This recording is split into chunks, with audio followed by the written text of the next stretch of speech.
Hello everyone. In last class we were reading chapter 4, A Truly Beautiful Mind. This chapter is about Albert Einstein, a great scientist, and let's continue from where we left. He also felt a special interest in a fellow student, Maliva Merrick.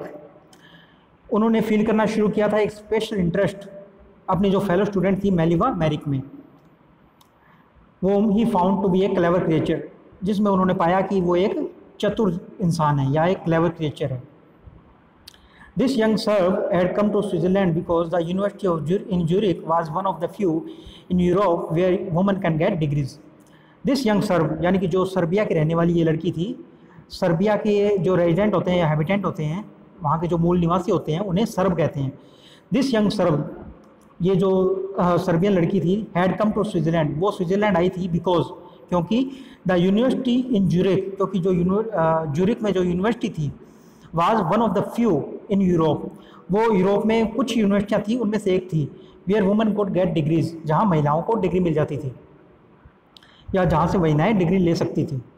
Einstein saw in her an ally against the Philistines, those people in his family and at the university with whom he was constantly at odds. तो Einstein थे जो उन्होंने उस लड़की में या मेलिवा Maric में देखा कि वो एक उनकी दोस्त हो सकती है अगेंस्ट द फिलिस्तीन्स। फिलिस्तीन्स होते हैं जो नॉन कल्चर पीपल होते हैं, जिनमें कल्चर नहीं होता। ऐसे लोग उन्हें those people in his family, उसके फैमिली में भी थे ऐसे लोग बिना कल्चर के। And at the university with whom he was constantly at, और यूनिवर्सिटी में भी थे और उन लोगों से उनके लगातार झगड़े होते रहते थे या उनकी बनती नहीं थी।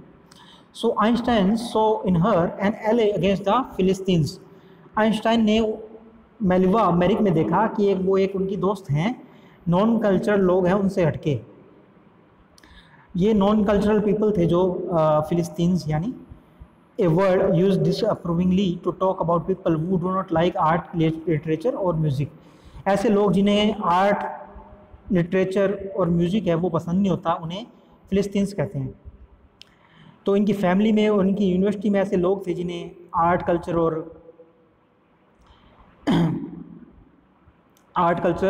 आर्ट, लिटरेचर और म्यूज़िक पसंद नहीं था। और उन्हें मेलिवा मैरिक के रूप में एक ऐसा दोस्त मिल गया था जिन्हें ये कॉमन और जिनके हॉबीज़ मिलते थे। The couple fall in love, ये जो कपल था यानी मेलिवा मैरिक और आइंस्टाइन, फॉल इन लव, वो प्यार में पड़ गए। Letters survive in which they put their affection into words.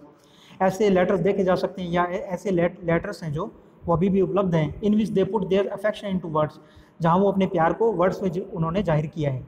Mixing science with tenderness, जहाँ वो साइंस को मिक्स कर रहे हैं एक सॉफ्टनेस के साथ। टेंडरनेस होता है एक softness.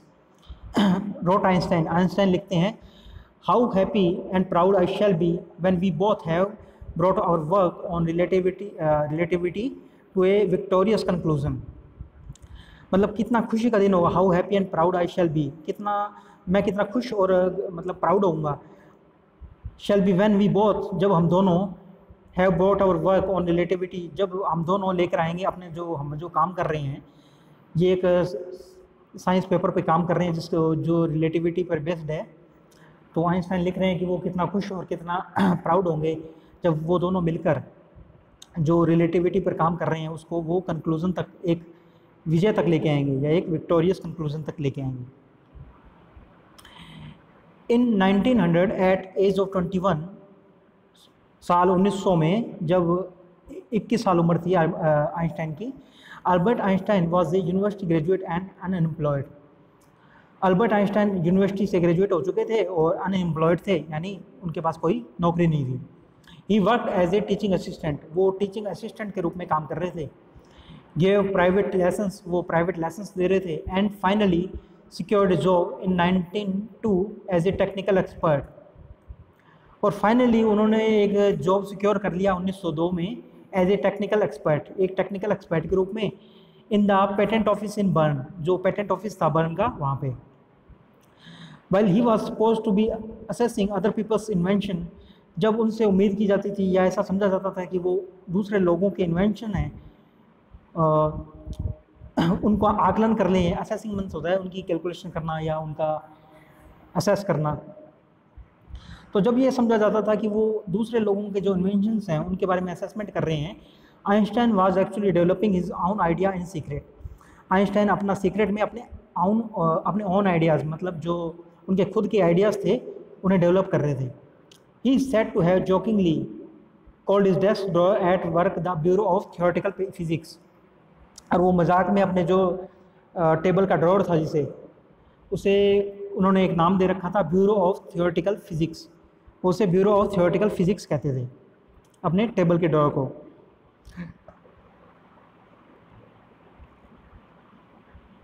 One of the famous papers of 1905 was Einstein's special theory of relativity.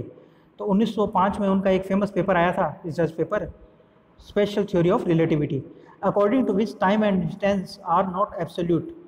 तो उस रिसर्च पेपर के हिसाब से उन्होंने उसमें लिखा था कि उस रिसर्च पेपर जो स्पेशल थ्योरी ऑफ रिलेटिविटी था उसमें उन्होंने बताया था कि time and distance are not absolute.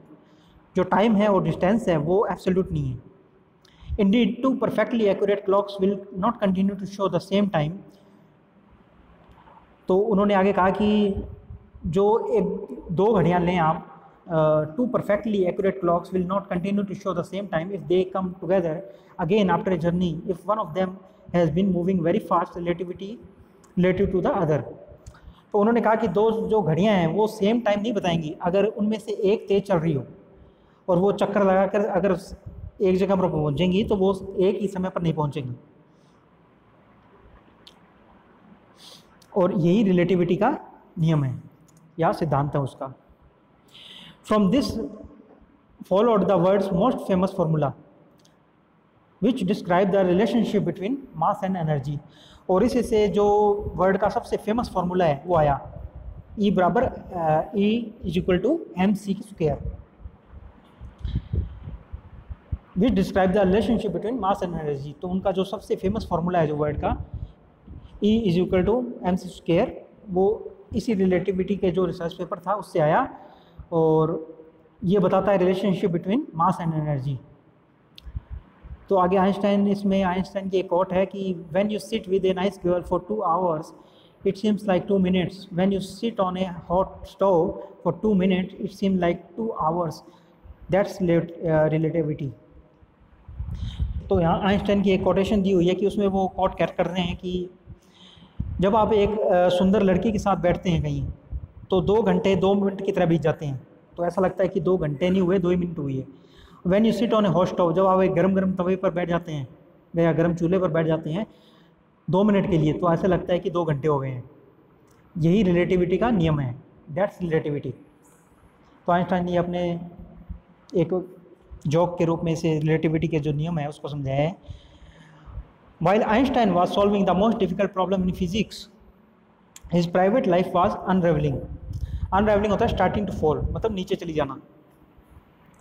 तो जब आइंस्टाइन सॉल्व कर रहे थे जो सबसे डिफ़िकल्ट प्रॉब्लम्स हैं फिजिक्स की उसे, तो उनकी जो प्राइवेट लाइफ थी या उनकी जो पर्सनल लाइफ थी वो फॉल करना शुरू हो गई, यानी कि नीचे जाना शुरू हो गई। Albert had wanted to marry Mileva right after finishing his studies. Albert Einstein थे, वो मेलिवा से शादी करना चाहते थे अपनी जो स्टडी फिनिश करने के तुरंत बाद में, but his mother was against him, पर उनकी जो मदर थी वो इसके अगेंस्ट थी। She thought Mileva who was 3 years older than her son. अब उनकी मदर सोचती थी कि मेलिवा जो कि उनके बेटे से 3 साल बड़ी है, was too old for him, वो उनसे काफ़ी ज़्यादा बड़ी है। She was also bothered by Mileva's intelligence, और उन्हें मेलिवा की जो बुद्धिमत्ता थी यानी इंटेलिजेंस थी उसकी, उससे भी परेशानी थी। She is a book like you, वो उनकी मदर कहती थी कि वो भी तुम्हारी तरह ही एक बुक ही है। His mother said Einstein put the wedding of.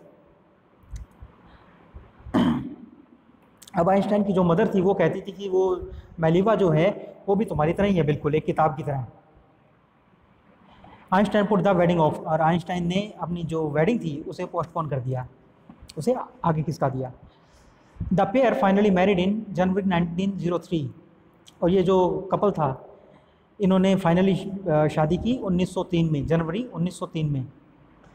And had 2 sons, और उन्हें 2 बेटे हुए। But a few years later, पर कुछ सालों के बाद में, द मैरिज फॉल्टर्ड, जो उनकी शादी थी, फॉल्टर्ड होता है बिकेम वीक, उनकी शादी कमज़ोर होना शुरू हो गई, वीक होना शुरू हो गई।